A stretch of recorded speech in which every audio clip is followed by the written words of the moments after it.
Gang.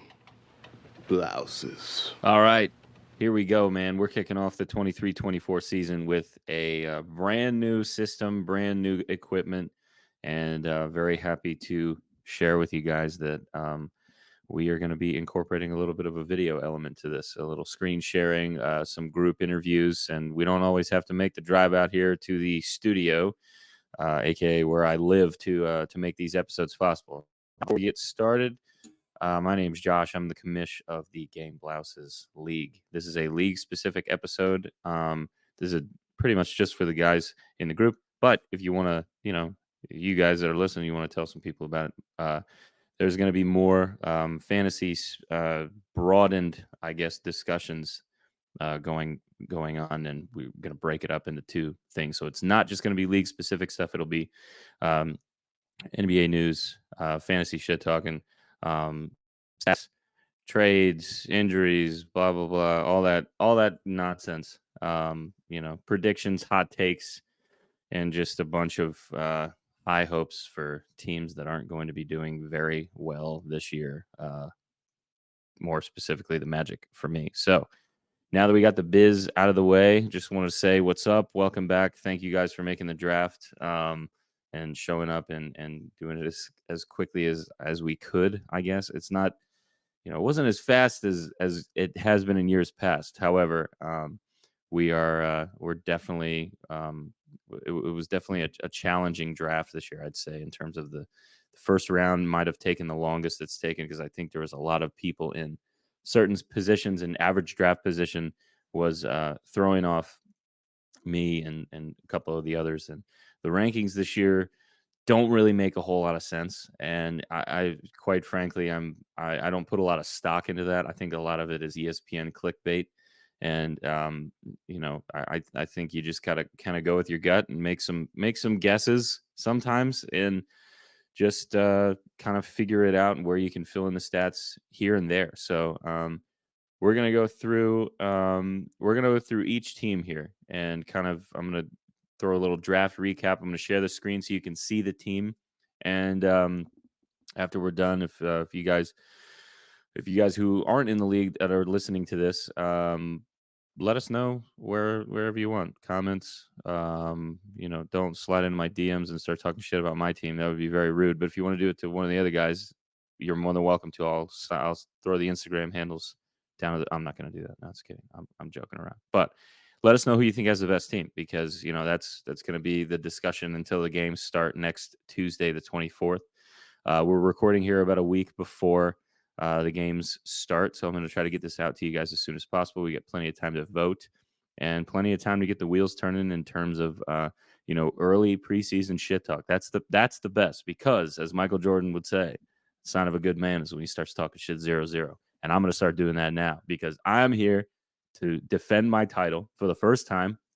Finally got over the hump, and I beat Randy, of all people, who we were blasting last season for just taking a lot of chances in the draft. A very risky team, a very, very questionable draft in terms of who stays healthy when, and having a team ready for playoffs. And unfortunately, a lot of those people that were talking shit were wrong. And call it a scheduling thing, call it luck, call it whatever you want. But at the end of the day, it's all about what you do with your team when things start to get a little bit questionable. So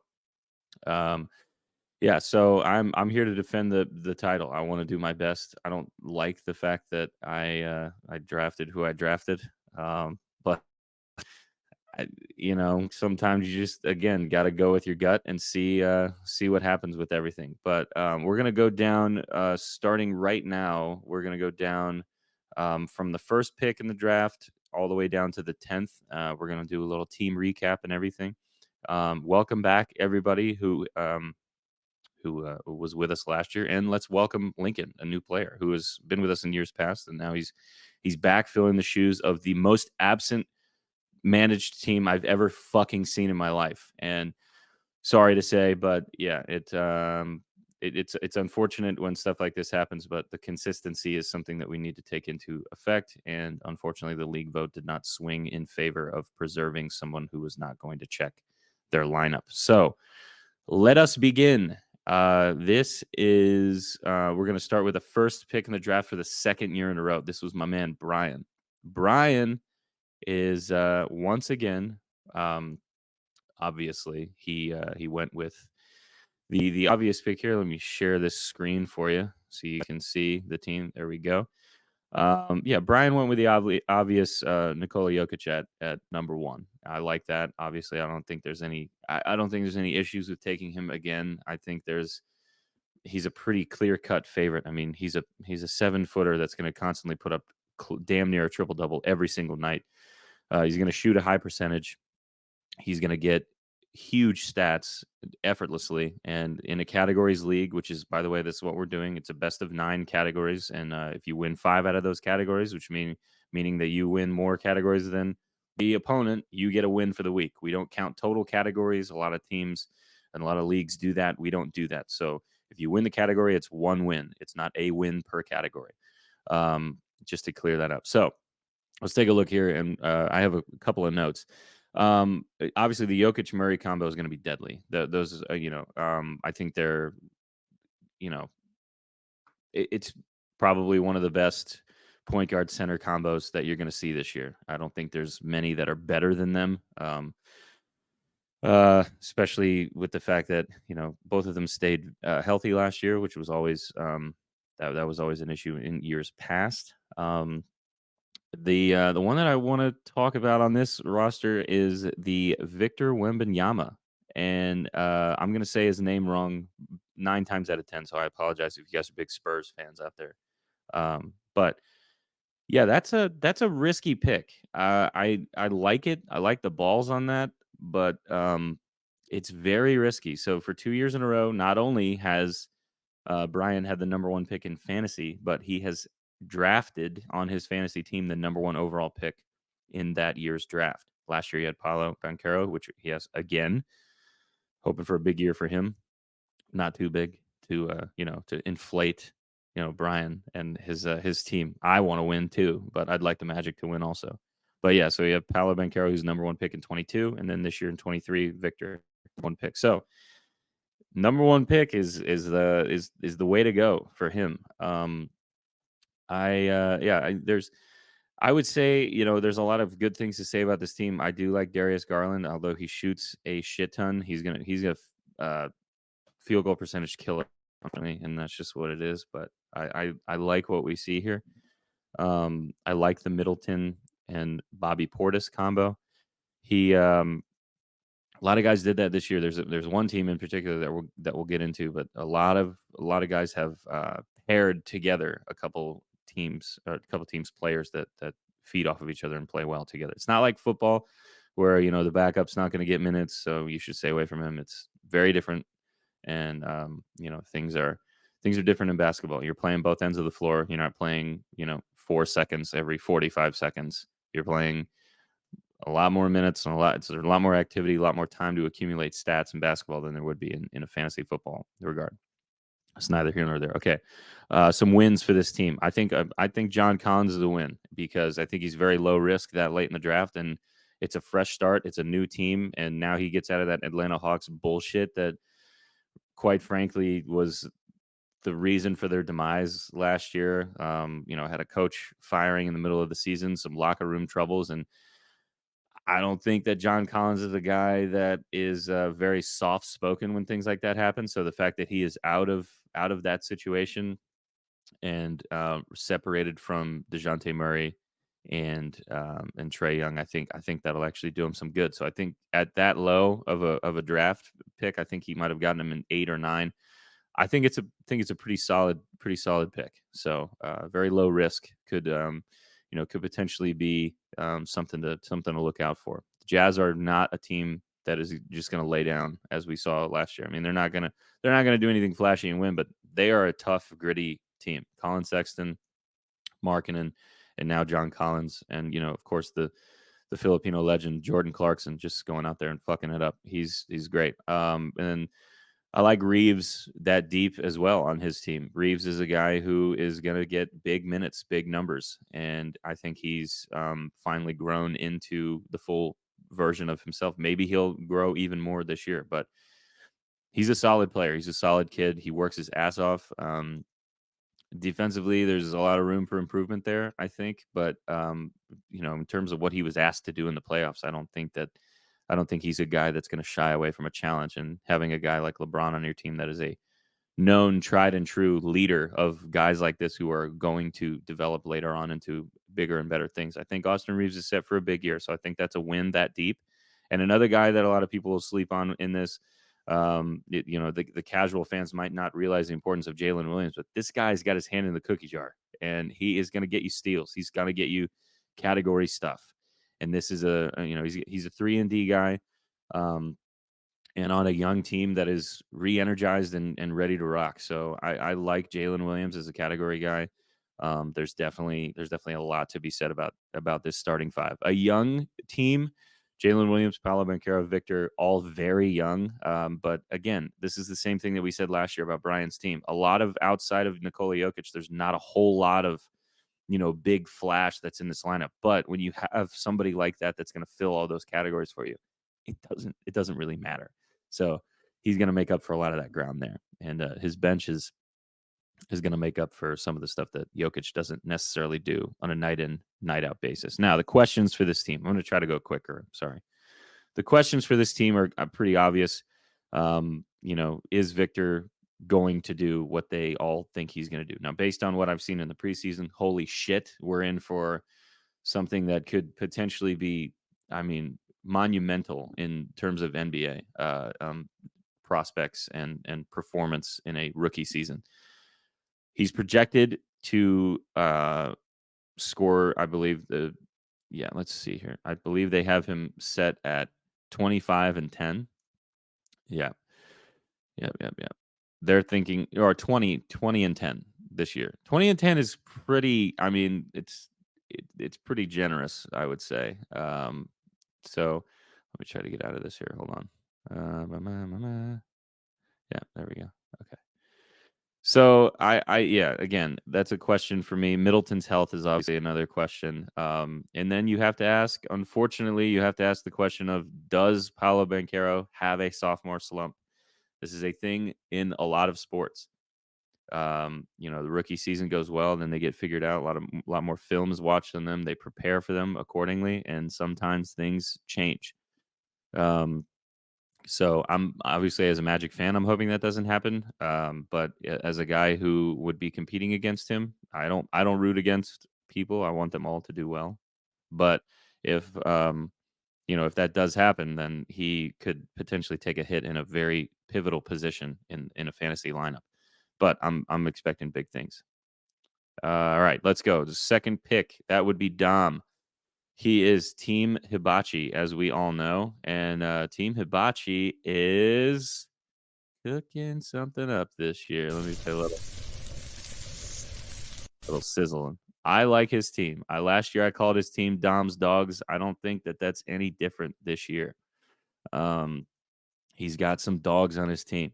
This is a homer team. For anybody who doesn't know what that means, which I'm sure all of you already do, but I'll say it anyway.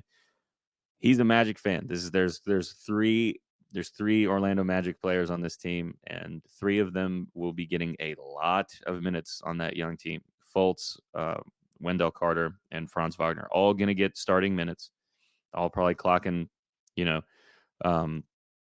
above 33, 34 minutes a game, I would imagine, unless something happens with the bench production or, a change in depth chart, change in injuries, which we all know as Magic fans definitely does happen. But this is a homer team for sure. Now, a couple highlights from this team. He took Luka Doncic at 2 in the draft. His average draft position was much lower than 2, not by much, but I believe in terms of redraft categories leagues, in ESPN leagues, his average draft position was about the 3rd or 4th, somewhere in between 3 and 4.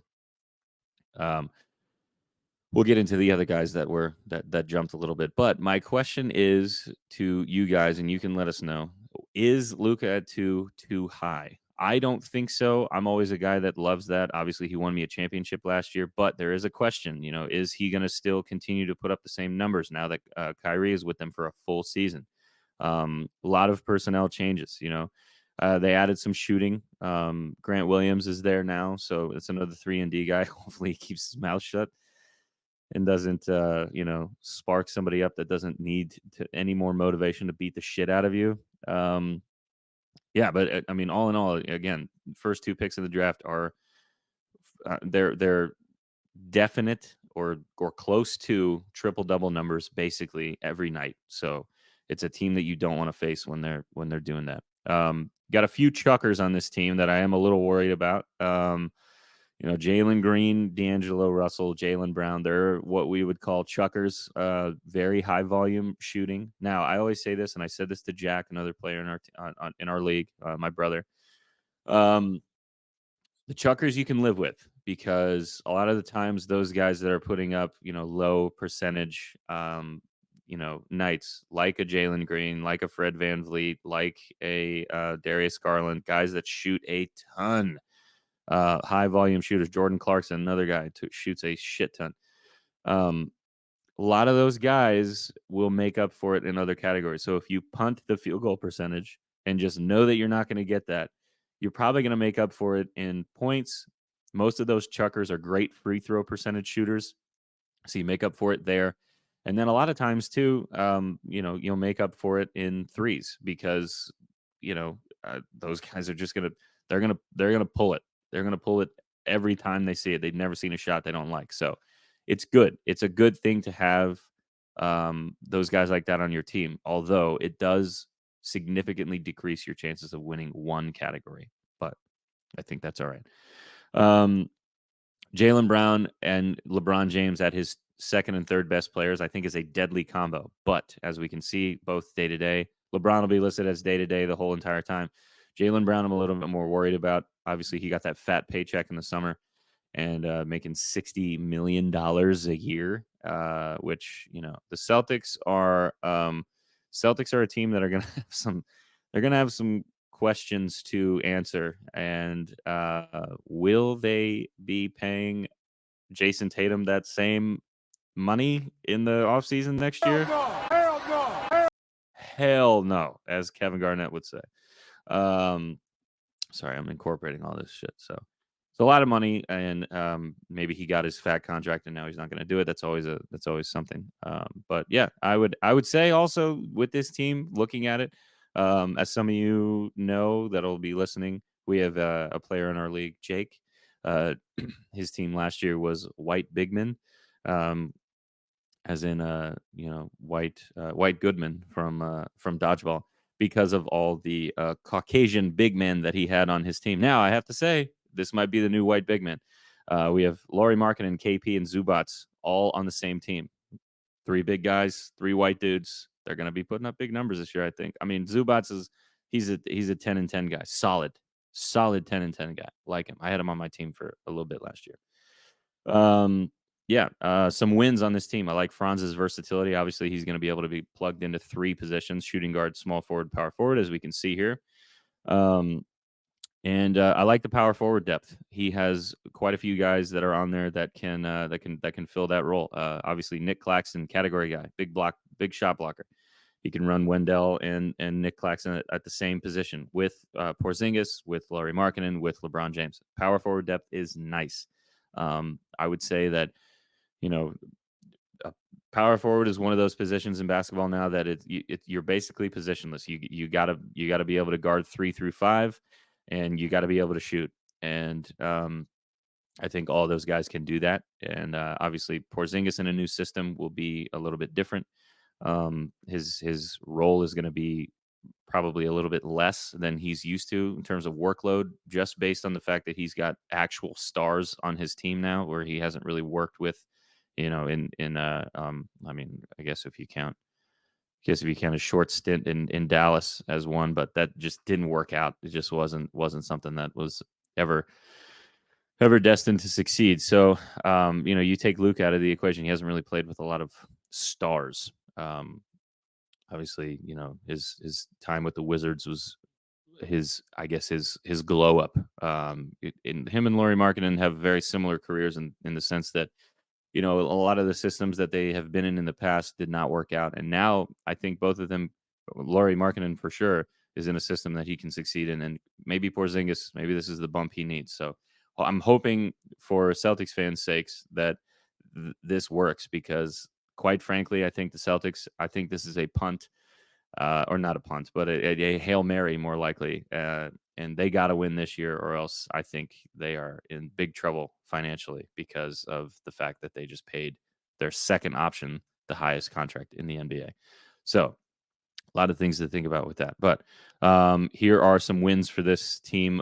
Some more wins. Obviously, Luka is the big win there at number 2. I think that, you know, maybe it's too high. Maybe it's not. I don't think it is, but let us know what you think. I think any team with Luka on it is a win. He's very versatile. He's durable. And the only question is, what's going to happen with Kyrie being there the whole time.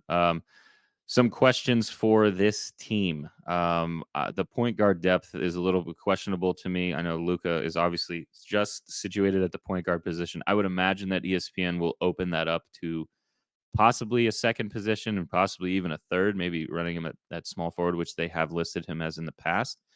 But after that, you're looking at Markelle Fultz, which I don't understand why they would have him at the 2, which is an interesting thing as a Magic fan, because that guy playing the 2 probably would never happen. And then D'Angelo Russell at the point guard too. So he really doesn't have a solid second point guard option, which, maybe it'll change. Maybe Markelle Fultz will take a leap again this year, barring any injury. Hopefully that does not happen again. But yeah, it's a whole new thing. I get, another question is LeBron's minutes at 38, 39. Is he going to take a step back? Is he going to still put up the same numbers that he normally does? I'm a fan of what he's done later in his career. Obviously, I was not a fan of the Miami stint, but everything he's done before and after that, big fan. And I think he's, the Lakers have a pretty deep roster. They have a lot of bigs, a lot of athleticism, a lot of length on that bench, and it could take some of the workload off. I don't imagine his numbers going down. I think when he's out there, he's going to attack, but we'll see. Will Lauri Markkanen continue his rise and continue his success? He was an all-star last year, or will he drop off? Will it be the sophomore slump in the Jazz uniform? And then obviously, like I said earlier, KP in the new system is a question. It's not me saying I don't like it. It's just a question. Let's be clear about that. Lincoln with the 3rd pick in the draft. He is team fleeced and feathered. Little inside joke. I love it. Welcome to the league. Let's go over this team, man. My first note about this, word for word, is possibly the most dangerous and well-rounded team if healthy and available. There's a lot of questions surrounding this team. Obviously, we all know the Kyrie drama. It's going to follow him everywhere he goes. James Harden, same thing. I don't know how I feel about them. I mean, I do, but I'm not somebody who's going to sit here and say that I know for a fact that this is going to be a good team. If everything works out the way that people think, or that people that draft this team think it's going to work out, this is a championship caliber team. I'll tell you why. That Karl Anthony Towns and Joel Embiid combo is deadly in fantasy category leagues. I think that, with Rudy Gobert out there playing the 5 now, and Karl Anthony Towns able to play more of the 4 and focus on playing less on the block and more on the perimeter and taking more chances on the defensive end, I think that this is going to be big. It's, he's also, this team is a threat from 3 in 10 out of the 12 spots. If you take away Mark Williams and Ben Simmons, obviously, which we'll get into Ben Simmons in a second. That is 10 out of 12 guys that can sling it from 3 and will shoot it, can shoot it, and should be respected as shooters, I think. Miles Turner is obviously one of the rare ones that a lot of the casual fans don't realize, but the guy takes some shots. So we'll see. Obviously, OG Anunoby, one of the best 3-and-D guys in the league right now. One of my slept on as one of my favorite players. Every time he's out there, I like a lot of the guys in the Raptors. I just don't like the Raptors organization. But guys like Pascal and and OG Scotty Barnes. I love lengthy forwards that play defense and that can stretch the floor a little bit. I think it might be it for them, and they might they might fire sale what they have, but we'll see what happens. Yeah, starting five. The starting five of Kyrie, Harden, Paul George, Karl-Anthony Towns, and Joel Embiid. Now, I know the argument about, oh, we're not thinking about this in their prime. I get that. I understand that. But these are five people that can easily be five all-stars. And if you disagree with that, I don't think you watch enough of the NBA. There is no one more up and down in the league than Paul George. Paul George is, when he's great, he's fucking Kobe Bryant on some days. Not saying that he is, but I'm just saying it looks like it out there. When he's bad, he's very bad and he's unavailable. The best ability in the NBA is availability. And now with the new system, they're going to crack down on players resting, whatever. But I still think he's a guy to watch. James Harden, he might not play, but if he does, he is an all-star level player. And I don't think there's any doubting that. Now, the question is, does he want to play and will he give you an attitude about playing? I wouldn't have drafted a guy who straight up said that, the management relationship is, incurable and not able to be, it's just too far gone. And somebody who went to China and calls his GM a liar on the microphone and says it two times, said it 2 times. Give me 2 more. Give me 2 more. Give me 2 more. And I don't think you're going to play this year. I don't think. And if you do, Tyrese Maxey is going to take that spot from you. Despite them saying we want to trade Tyrese, we're not going to keep Tyrese Maxey long term. We want to use James as bait for Damian Lillard. Whoops. It's a whole thing. Yeah. So let's go over the wins for Fleeced and Feathered. A win for me in this is Ben Simmons at the last pick. I don't think it's a high risk, and there's a lot of positive upside, as we can see. Former number 1 pick, great athlete, terrible shooter, not a healthy guy, but at the last pick, doesn't really hurt anything. So it's a very, very low risk, high upside draft pick that I like a lot. Let's see. OG and Miles are category guys that are going to really push him over the edge. I think Lincoln's got a solid team. Miles is, as one of the best shot blockers in the league, and OG is a 3-and-D guy. He's going to get you. He'll get you 2-3 steals a game, sometimes more. But I mean, he's got his hands in the cookie jar, just like Jalen Williams all the time. He's a defensive problem. And shoots the lights out from the corner. He's one of the best corner 3 guys. I remember that was a big thing that last year that the Warriors were looking at adding him, and probably wish they did after that performance against the Lakers. But yeah, the questions are basically what I've said. Paul George's health and availability. Do we know for sure he's going to do it? Do we know that he's going to play? Harden holdout. Is he going to get traded? Is he going to play? Is he going to start? Is he going to cooperate? Is he going to try to win? Or is he just going to go out there and pout and get chunky like he did in Brooklyn? We'll see. And then, of course, Kyrie's availability. We know the problems that surround him everywhere he goes. When he's on the floor, he's the best show on earth. I've said this for years. Would I want to hang out with him and talk to him and have him on my basketball team? No. But would I pay a ticket to watch him play basketball? Absolutely. He's the greatest show on earth. He's one of the most skilled players that we've ever seen. He's going to get numbers. He's going to get buckets. He's a great shooter. And, the high upside for him is going to be playing alongside a consistent leader.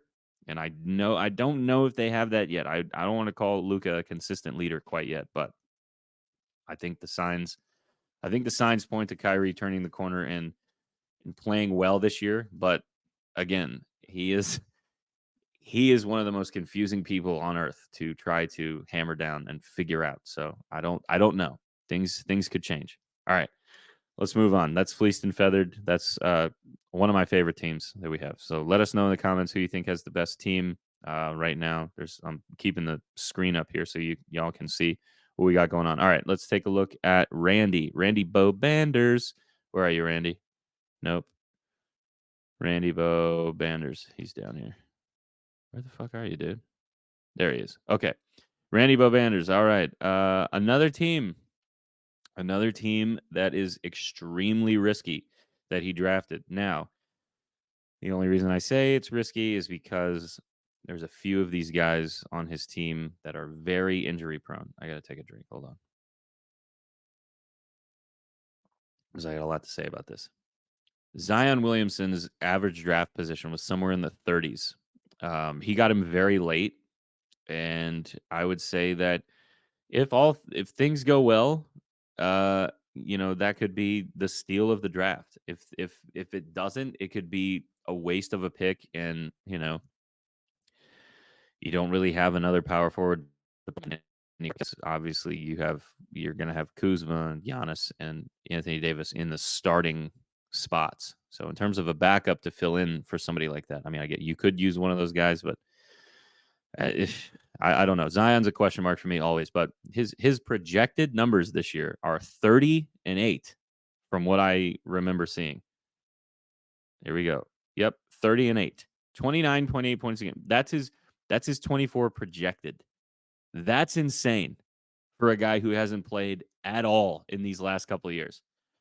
I mean, say what you want about the Pelicans organization, but they have a horrible track record with keeping big guys healthy. DeMarcus Cousins, Anthony Davis, and now Zion Williamson. So I know it's not the organization's fault, but it just seems like this kind of luck follows everywhere they go. And to say that this guy is a 30-10 guy, 30-9, whatever it is, it's ridiculous for ESPN to do that. ESPN rankings are just to get people to go, oh, interesting. And then it's clickbait. That's all it is. It's not rooted in any truth at all. Sometimes they get it right. Sometimes they nail it. Last year, Paolo Banchero, number one pick in the draft for the Magic, they said 18-8. And I said, no fucking way that this is going to happen. 18-8 for a Magic rookie is unbelievable. Like it's not going to happen. And lo and behold, he's right on the money with it. Pretty close to that. So sometimes they get it right, sometimes they don't. And I would say that a guy like Zion, 30-10 is not going to happen. But hey, prove me wrong, man. I hope he does, because again, when he's out there and he's competing and he's beating the shit out of people and jumping over people and flashing that athleticism up and down the court, he's one of the most exciting players in the game. So who knows? 30-10's crazy, but just to put that in comparison, let's see what they have Giannis projected for. Okay, they have him at 30-12. So the only difference between Zion Williamson and Giannis Antetokounmpo in a projected season is 2.5 rebounds. Okay, I mean, take what you want with that, but to me, it just seems a little fishy. Yeah, I like this team a lot if they are healthy, but that's a huge if. Anthony Davis's goal this year, as he stated in the offseason, was to play 82 games. I I don't think that that's going to happen. I don't think so, because Anthony Davis is one of those guys who I think injuries just follow him, and I don't think he's doing anything incorrectly. I don't think he's lazy. I don't think he's a pussy. I don't think he chooses when to sit out games and doesn't other guys in the NBA do. I just think this guy's had shit luck, and it's happened. It happened in college. It happened in New Orleans. Now it's happening in LA all the time. So to have a goal like 82 games in a season, let's start at 70. How about that? You're missing 12. Start at 70. 82 is crazy, dude. You haven't played 82 games your entire career. Maybe once or twice, but somebody fact check me on that. But I doubt he's played any more than 70 games a season, which I think you have to play 65 to be considered for awards or something like that. So that's the new biz in the NBA. We'll go over that in a subsequent episode. He's going to be a rebounding problem. Giannis, Anthony Davis, and Clint Capella, obviously, and Okongwu off the bench. I like those guys. I like the bigs in Atlanta. I like what they got going on. And it's the rebounds are going to be a problem for anybody playing against this team. My question for him, which we'll get into in a second, but Mikal Bridges was a very high pick, and I know a lot of people in Brooklyn are putting a lot of stock into him. They're going to say he's one of the primary options on that team. He's going to shoot the lights out. I mean, he's a great shooter, great defender, but is he too high? I don't know. we'll see what that happens. I like the Dinwiddie steal. He's very low. His average draft position was 60th overall pick, and he got him much later than that. I want to say he got him close to the hundreds, maybe 80 or 90 actually. Bruce Brown, Buddy, and Mikal Bridges combo is a big yikes for anybody playing against this team. So if you are playing against Randy in the beginning parts of the year, um, barring that these projections aren't completely wrong and everybody does, if they do what they say they're going to do, this is a dangerous team to beat, or difficult team to beat on the boards and from deep. So just something to look out for. Randy's got a lot. These are my wins for his team. He's got a lot of teammate combos. We got Mikal and Dinwiddie, Buddy and Bruce, Kuz and Jordan Poole, and then Capella and Okongwu. So again, it's not a fantasy football strategy where you take one guy, he's going to take 90% of the snaps, and then the backup's never going to see the light of day. These backup guys, specifically Okongwu, he's going to get a lot of minutes. Capella also has a history of injury, so if that's the case, you could be looking at double doubles all around. Kuzma and Jordan Poole complement each other. They'll be starting, playing off of each other quite a bit, I would imagine. Unless Washington does what I think they're going to do, which is just run this team into the ground and play ISO ball like I think Phoenix is looking at doing, which we'll get into that in a second. I'm bummed about Phoenix, but anyway. Yeah, and Dinwiddie and Bridges, that's going to be, they're going to feed off of each other. It's going to be a lot of piling on assists and points and rebounds and everything. So I think it's good. And obviously, Buddy Hield and Bruce Brown, I think for Indiana. Indiana could be a sneaky good team this year. They are. I think they're probably one of the most slept on teams in the Eastern Conference, and that Bruce Brown move is huge.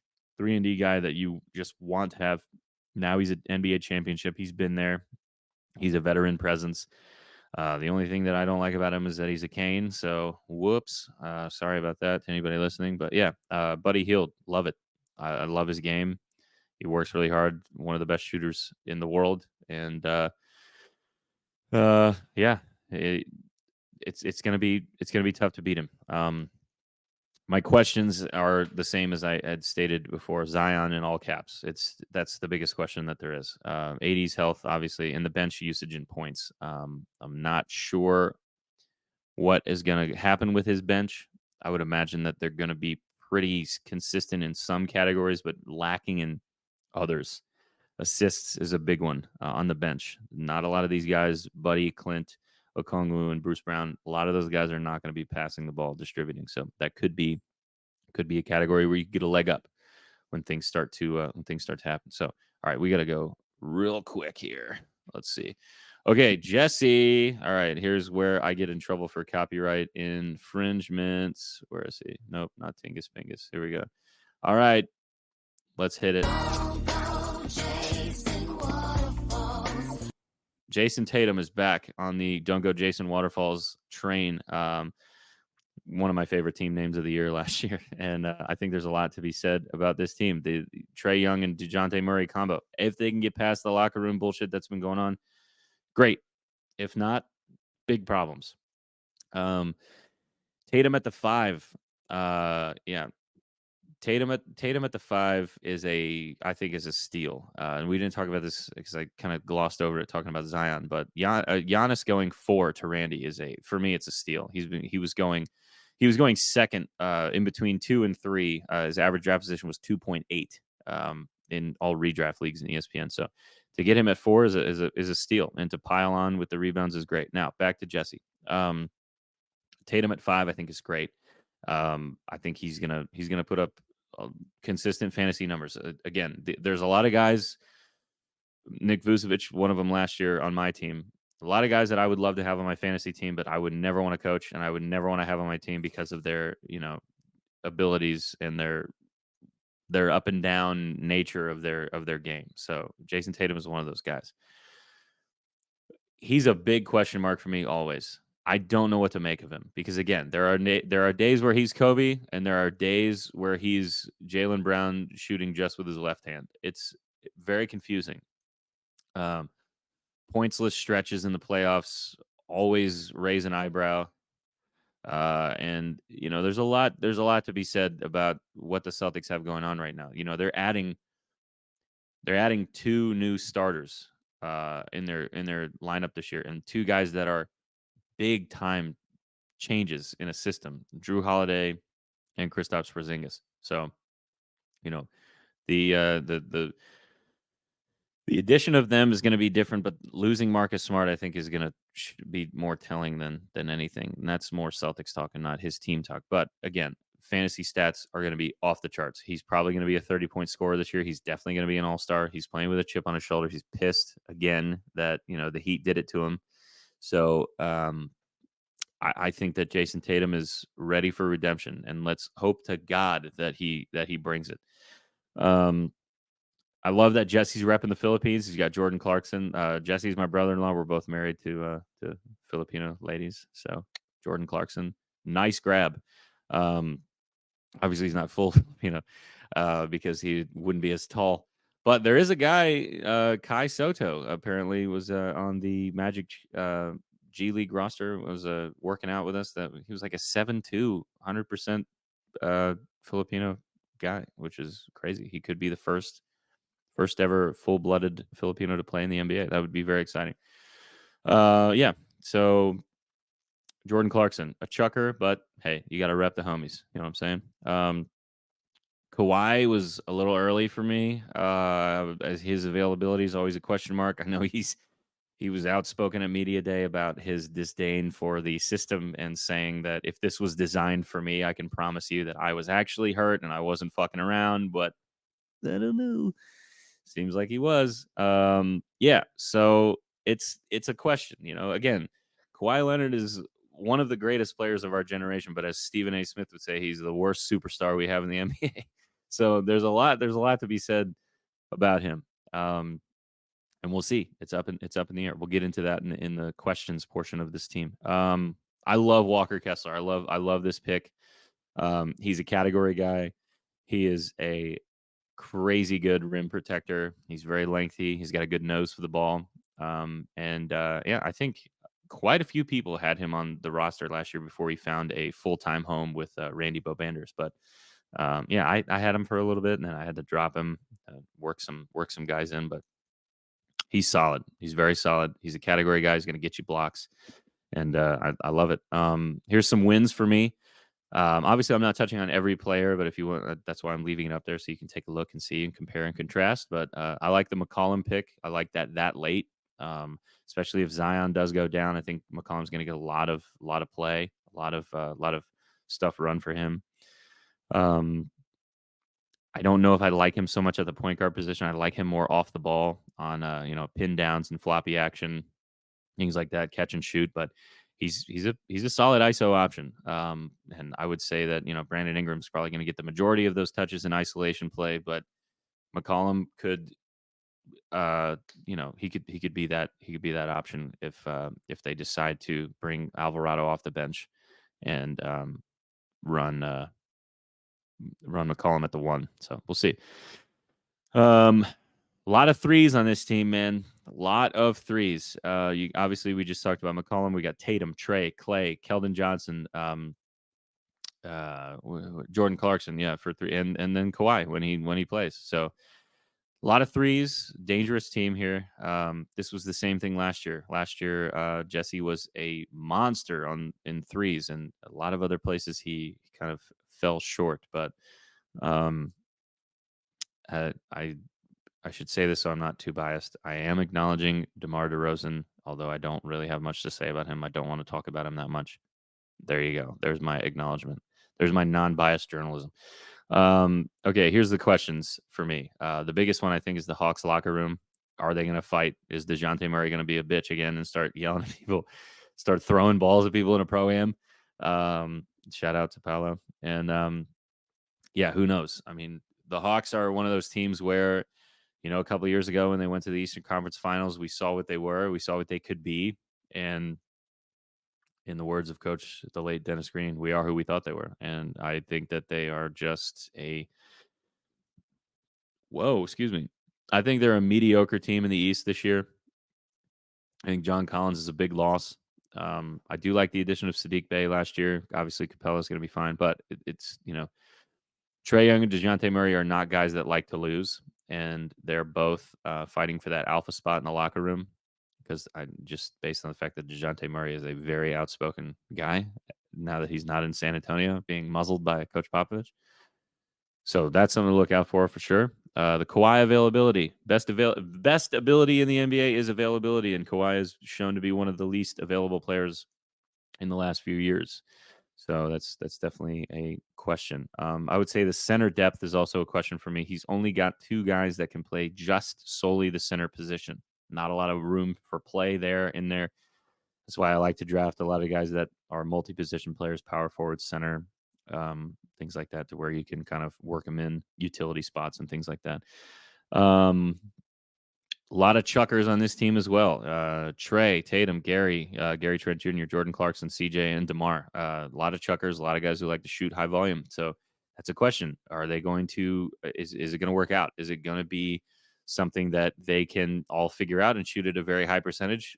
Unlikely, but, like I said earlier, and talking about a previous team, chuckers are going to punt one category and they're probably going to get you a couple others. So it's really not that big of a deal, but it is just something to look out for in terms of low volume shooting nights could potentially mean, less in certain numbers. But the high volume shooters, when they have good nights, it's very good for you. So it's just something to look out for. Okay, next. Now we are on pick number 6. All right, this is Jack.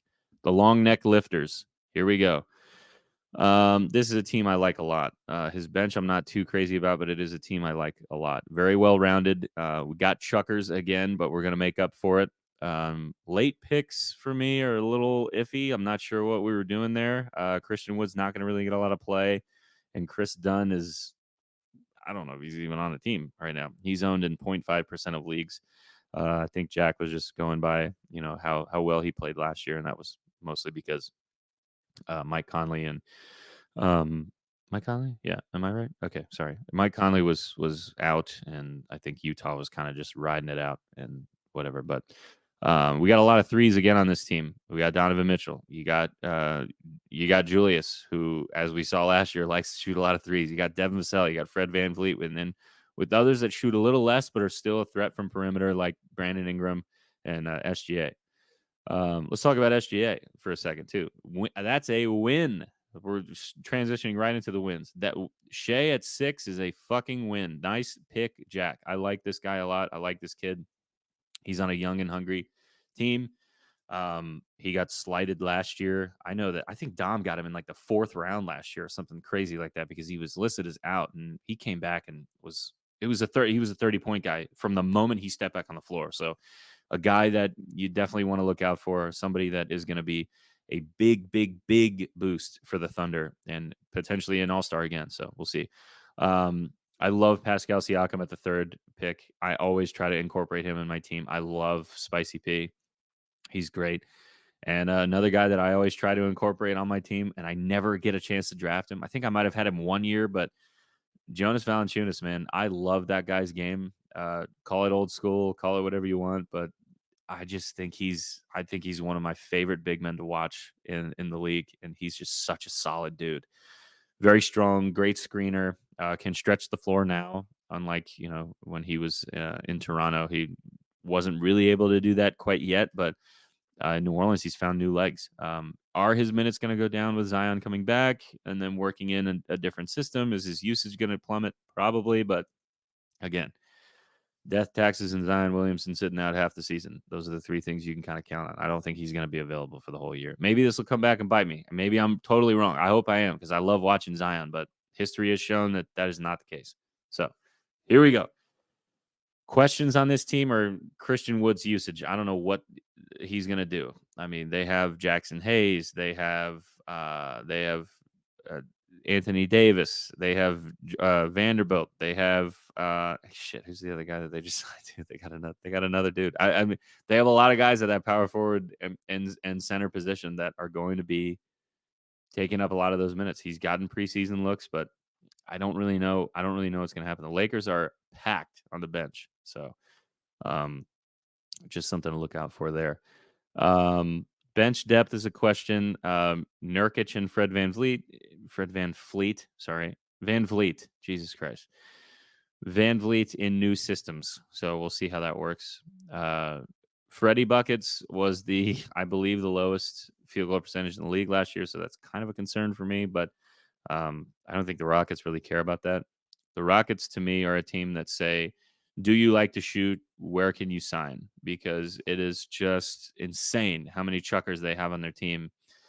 They're not a good basketball team. I don't think they're going to do anything this year. I think a lot of the money that they threw into this team is a waste, but we'll see. Maybe it'll work. Maybe it doesn't. But I'm going to say absolutely no that the Houston Rockets will be doing anything. But again, Freddie Buckets going to have to be the guy on that team because I don't think I'm relying on Jalen Green or Dylan Brooks to bring it home. And earlier today, there was Kevin Porter Jr. trade news. He's probably going to go to jail soon. He's a problem. Call it what you want, but he's an issue to have on any team. So Houston they're gonna suffer for that because that guy, I mean, he got me a couple triple doubles on a fantasy lineup that I had a couple years ago. Solid player, but just not very smart decisions off the court. So we'll see. That's it for Jack's team. Let's move on to Colby, and you already know Colby's team. Oh my God. Sorry if I'm making you dizzy. There it is. And here we go. And we have my favorite sound clip. Who the fuck is Tingus Pingus? Pingus.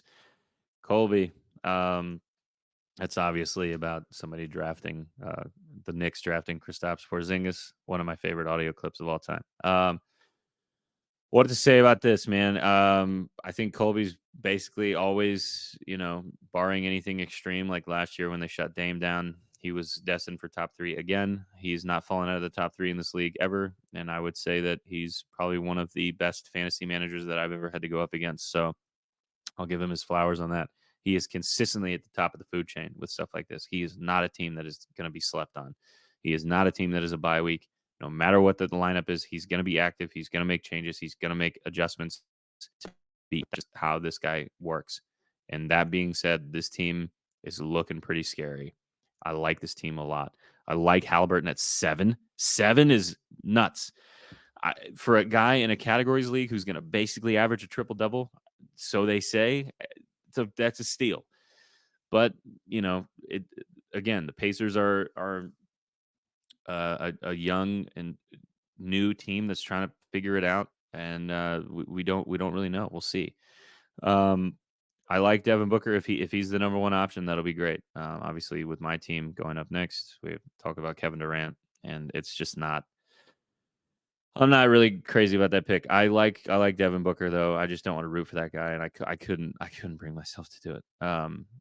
One of the funniest things about Colby's team, as some of you that follow the group chat will know why this is so funny, but Bam Adebayo at center, buddy, are you gonna be okay with rooting for this guy this year? That's exciting for me because we might catch you on a weird day where we decide that we hate Bam or we love Bam, and we'll certainly make for some great content going forward. But yeah, Colby and I both are documented Heat haters, as well as Imran and Dom, and hopefully Brian too, being that he's a Magic fan. But that being said, I just thought it was funny that he ended up on his team because he constantly talks about how he doesn't like him. I avoid Heat players because I will not ever draft them because I just can't root for them. I cannot do it. I know it's probably stupid in some situations, but there's not really a lot of guys in the Heat that I would want on my fantasy team anyway. Jimmy and Bam are the only two that I would want. There's no one else on that team. Not a single person. Let me say that again. Not a single person on their team that anybody would want in a fantasy setting other than those two guys. That's it. That's all I'll say about that. Okay. Here's a win for me. Cade Cunningham. If he keeps up what he kept up in 21, that this is going to be a big year for him. So I love also Anthony Simons. I love him that late. He's going to get a lot more touches, obviously, with Dame going to Milwaukee. The younger guys, like Shaden Sharp and now Scoot, that are on the team, that are going to be looking to him for some sort of distribution, and he's going to get a lot of shots up. He's going to get a lot of minutes. He was one of the guys that I wanted. Category guys on this team are a big win, and in this league, obviously a big win. Scotty is one. Scotty is a 3-and-D guy. He's going to get you steals. Halliburton is one. He's a threat everywhere. He's going to get steals. He plays consistent defense, very lengthy, very sneaky, and he's going to get, he could probably average 20, 10, and 10. Who knows? I'm not saying he's going to average a triple double, but it'll be damn close. I'm telling you. If everything goes, if everything keeps up with what it was last year, that is. And then Desmond Bane, of course, he's going to get a lot more opportunities to shoot now that Dylan Brooks is halfway to China. We'll see how that works. Here are my questions for the team. I know that Colby may take this personally, but I'll just tell you.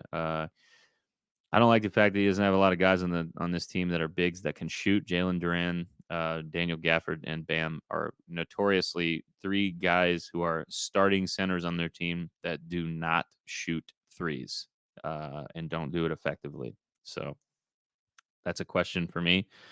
Being that Colby has always approached the draft with guys doing things out of their position.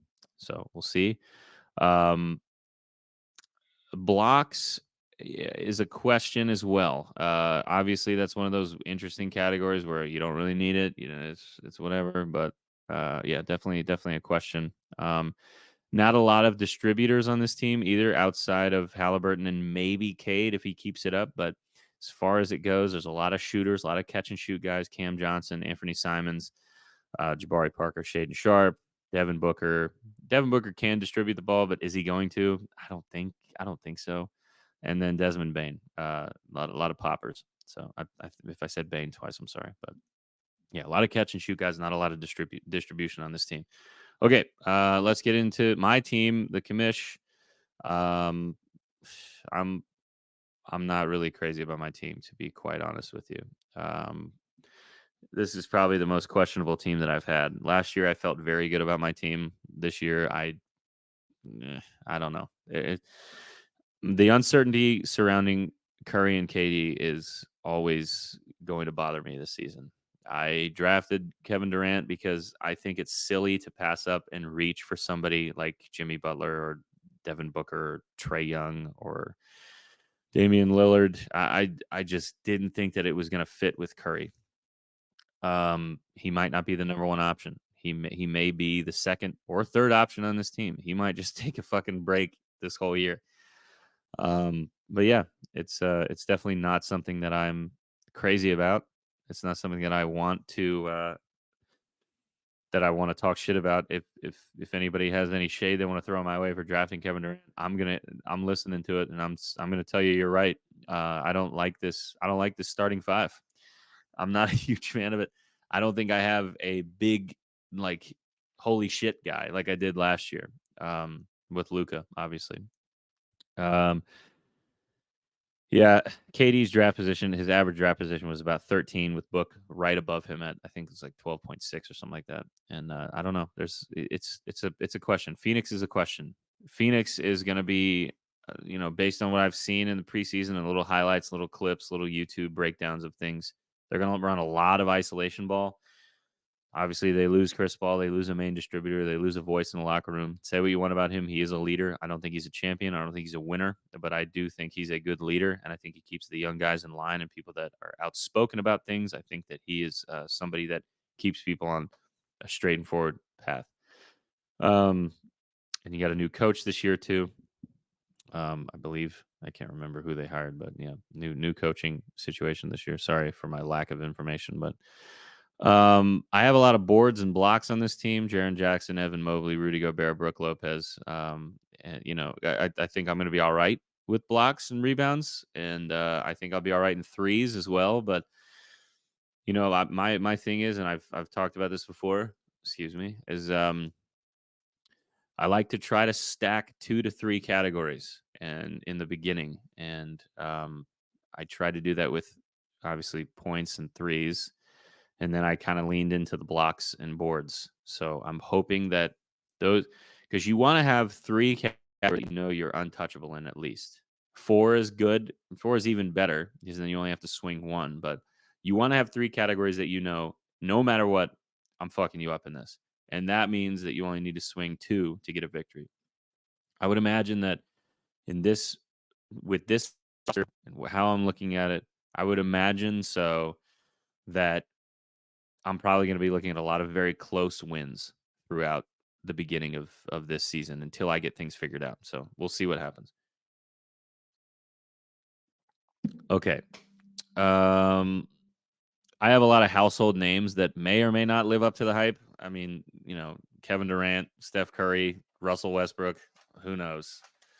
Who knows what's going to happen? But hey, if he has another surprisingly good year, you know what I'm going to say? What? What? Again, that's crazy. That's Russell Westbrook, by the way. Yeah, Evan Mobley is my guy to watch this year. I think he's destined for the biggest leap in the Cleveland system. Could be one of the best power forwards. I think he could potentially be an all-star this year. I love his game. I love what he's doing, and he's got a good team around him.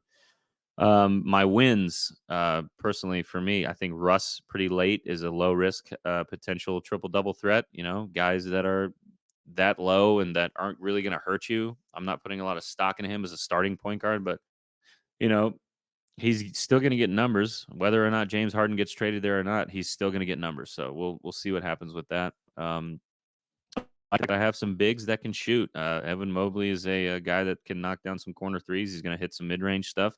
Brooke Lopez, same thing, and Jaren Jackson Jr. is, he's made a living in that corner three, and I think the spacing is going to give him a little bit more benefits now with um, Steven Adams coming back, so he'll be able to play a little bit of the four and stretch the floor a little bit, so that's good.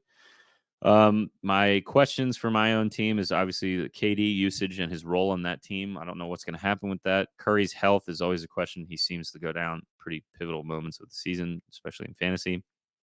What is Jaren Jackson going to do without Ja? How are we going to do that? Is he the alpha? Is Desmond Bain the guy that's going to step in? Is Marcus Smart going to shit the bed? Who knows? Is Derrick Rose going to be a guy that they can count on? I don't know. A lot of questions in the Grizzlies system. Michael Porter Jr. question in general. I mean, obviously he's going to average less than 1 assist a game. He's going to shoot. He's going to fire it up. So again, guy with a history of injuries, so we don't really know. Rudy's future with the Timberwolves after he punched a guy during a timeout. I mean, that's a question as well. There's a lot of questions on my team, but when he's in there, it's an easy 10-10. I mean, even though he shoots like 40% from the free throw line or whatever it is, 50%. So I don't know. Maybe there's some bad blood there still with Slow-Mo and him, but we'll see. Yeah. All right. Let's check out Jake, formerly known as White Bigman, but I think he's still White Bigman this year. Yep. There we go. All right. Oh man, I just want to start by saying Anthony Davis was my guy. I wanted to go with him. I was worried about taking him at the first pick because I thought I could wait until the next time around. I thought people were going to sleep on that, but I should have known better. I should have just taken him. That really bothers me. It really pisses me off that I didn't do that. He's gonna have a great year. I think Anthony Edwards is destined for an all-star spot. He could potentially be, I don't want to go crazy, but my hot take of the year is that he could potentially be an early MVP candidate. He's that good. I think he's going to be very, very good. Do I think he's the favorite to win it? No, but I think he's going to be in the discussion. So he could. The Thunder White Boys, man, Josh Giddey, the Australian wonder, and Chet Holmgren.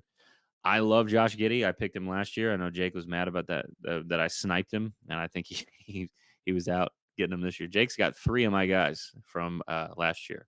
So, good idea. He has LaMelo Ball coming back as well. Another guy that I did not want to reach for, who was available when I had Kevin Durant on the board, I believe. Um, yeah, Anthony Edwards is a solid number one. That 1-2 combo. It's this is a very versatile team. This is a very dangerous team. There's a lot of guys that can do a lot of things outside of their position. Nikola Vucevic can stretch the floor. Chet Holmgren obviously can shoot as well. Giddy's a triple double guy. Anthony Edwards is gonna get you steals. He's gonna get you threes, and LaMelo is a distributor. When he's out there on the floor and healthy, everything's gonna go well. Um, I would say very few weaknesses in categories. You got blocks covered, you got steals, you got assists, you got rebounds. You're gonna probably take a hit in turnovers with LaMelo, Giddy, and Anthony Edwards, and when John Morant comes back, but we'll see. We'll see what happens. I would say very few weaknesses overall, though. Not a lot of chuckers, not a lot of guys that are going to kill your field goal percentage that bad. A lot of good free throw shooters on this team. Yeah. My win for this team, biggest one is Anthony Edwards at 9 overall. I would have, dude. If I had any balls on me, I would have drafted him 5. Honestly, I think he's that good. I think he's gonna have a better year than Tatum, and I think he's gonna have a better year than Shea. So we'll see what happens. But Ja and Chris Paul, you never know. Ja's suspended for the first 25 games. Chris Paul that late, I don't think is a risk. He's going to be implemented into that system, but at what volume and what level, I'm not sure yet. I don't even know if he's going to start.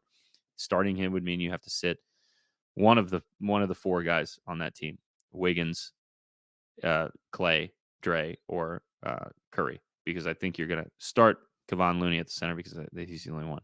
So that's it's again low risk, high reward, but it's kind of a win and a question at the same time. So I think RJ could take a leap this year. RJ Barrett is a good pick that late. I think he's solid. I think he's going to offer some help with that. And Chet's potential, I think, is a big win. I mean, I don't see that as a risk at all. I think it's going to be one of those things where if it doesn't work out the way that it's supposed to work out, it's not really that big of a loss. I think he still has enough guys on this team that are going to pick up the slack. A lot of rookies, a lot of young guys on this team, which are leading me into the questions. Scoot, Chet, and Brandon Miller, all technically rookies. Chet, obviously, he was out all of last year, so this will be his rookie season. He didn't play any games last year. So, yeah.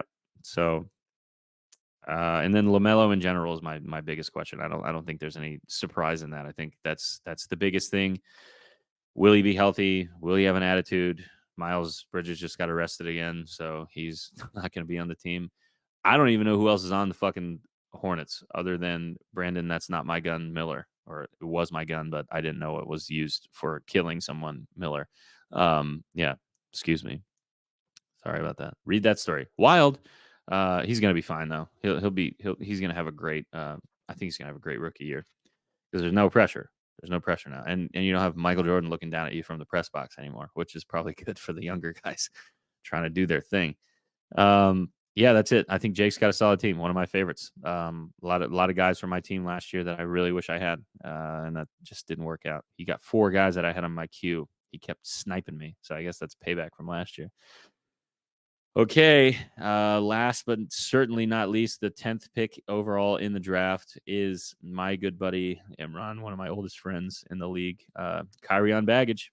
We need a name change, but that's all right. Dare I say, potentially very scary and one of my favorite teams right now. He is the target of a lot of shade and a lot of shit talk in this league. And I think this man deserves his flowers. He is someone who truly surprised a lot of people last year. And I would say that, this could be it. This could be his team that propels him out of the cellar, out of the position that he has a target on his back for people making fun and throwing shade, whatever. This is a solid team, and this is a team that should be taken very seriously. Dame, Ayton, Beal, all new systems, but all big number guys. This is going to be a big change for all three of them, but I think that they're in better situations than they were previously. Obviously, DeAndre Ayton vocalized, it was vocalized to him that they did not want him on that team. Bradley Beal, Washington was just, I mean, it's a shame that he stayed there as long as he did. I wish he didn't, but it is what it is. And Dame, again, another situation where a guy stayed a little bit too long. Maybe this is his chance to get a ring. Maybe this is his chance to build. But we don't know. We'll see. Um, dude, Sabonis. Let me just say, what a fucking pick. Anytime you have him on a draft board or you have him on your team or you can get him, take this guy. He is big time in fantasy categories. Potential 2020 guy every night, going to shoot a high percentage. Free throws are a little bit left. There's a lot to be desired there, but you know, he could potentially be a triple double threat. He's very good. He's very very good, and one of my favorite players that is not on my team. Drew Holiday, another one of those guys. Sabonis, and a couple others that I'm forgetting right now. But yeah.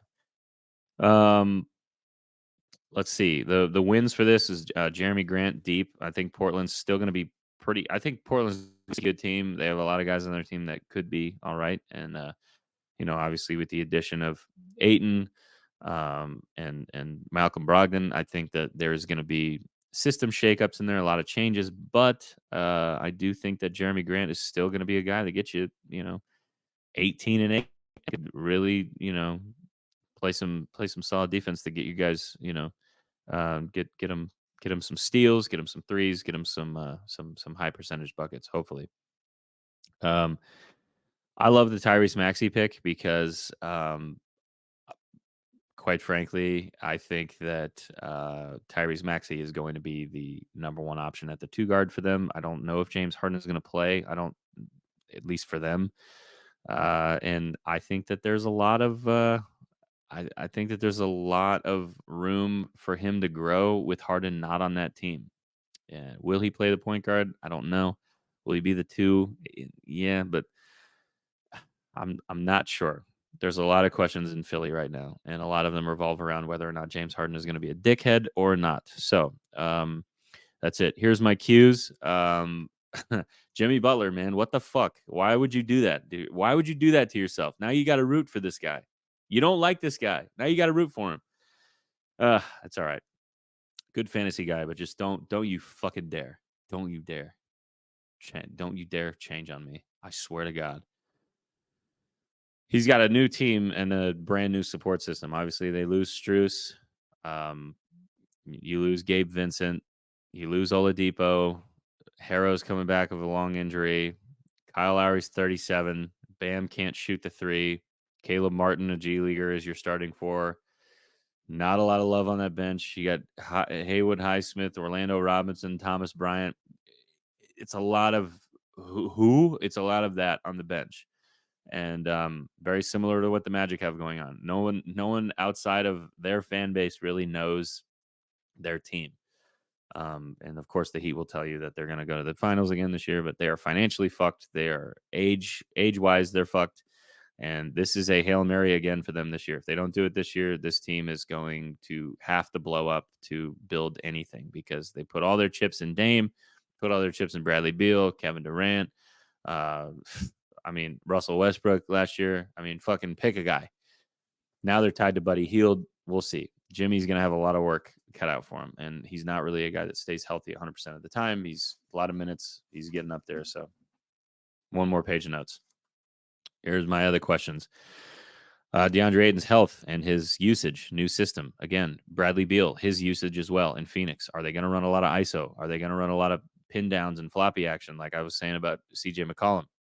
I don't know. A lot of what I've seen in Phoenix right now has been a lot of fucking 3-man weave passing and then turning it into an isolation play. So we'll see. But a lot of 1v1 schemes in that. It's going to be a lot of creating a mismatch off of a switch and isolation, which that can lead to bad shots. That can lead to low percentage. And there's also not a lot of defensive presence on the Suns, which can lead to tired legs, which will deplete your field goal percentage also from not getting under and everything. And then another question is Tobias Harris that late. You know, did he slip for a reason? Is his production really going to go down that much? Is he going to be the second option on this team once Harden is gone and him and Embiid are going to run that 2-man stuff that him and Jimmy used to do? Maybe. I don't know. Philly is a very questionable team, so we'll see. So yeah, sorry about the length of the episode. It was a long one. I do apologize, but yeah, those are all the teams. Those are all the stats. And as Coach Carter would Those say, are some stats for your ass. for your ass. Those are some stats for you. So, yeah, we're gonna have another episode coming up soon. We're gonna try to talk to some people and go over their teams, see what they like, what they don't like. But welcome to the season. Happy tip off. We're gonna put this episode out probably the night before tip off next week, October 24th. We have I think Lakers Suns, and then Nuggets Suns. Well, let me look at this schedule here. Yeah, Lakers. I don't know. Hold on. All right, hang on. NBA tip off. Yeah, Tuesday, October 24th. It'll be Phoenix. Phoenix and Golden State have the late game, and then it'll be the Lakers, and I believe the Nuggets. I don't know why I'm not finding it. Trying to just get to ESPN. God damn it! All right, motherfucker. This part's gonna get cut out. What's today? Yep, we got LA and Denver, and then Phoenix, Golden State. So 7:30 tip off Eastern time. Then we got a 10 p.m. game late. So keep an eye on that, and keep an eye on more news. We're gonna go over injury stuff and fantasy updates from here on out. So again, sorry about the length of the episode. We're gonna cut these probably in a half, maybe a third of what they normally are. But I wanted to give everybody a chance to see their team and review, and wanted to give my thoughts on it. And if you have something you want to say and you want to defend your team or correct me on something, then let's get on. Let's hop on an episode and let's do some work. Let's put some more content out there for everybody to look at. Thank you guys for listening. I know we're excited for the tip off, but make sure we set those lineups. Make sure you take care of all those empty spots, take advantage of that IR, make sure you're stacking those categories up, and that's it. Game Blouses. I'll see you guys next time. Game Blouses.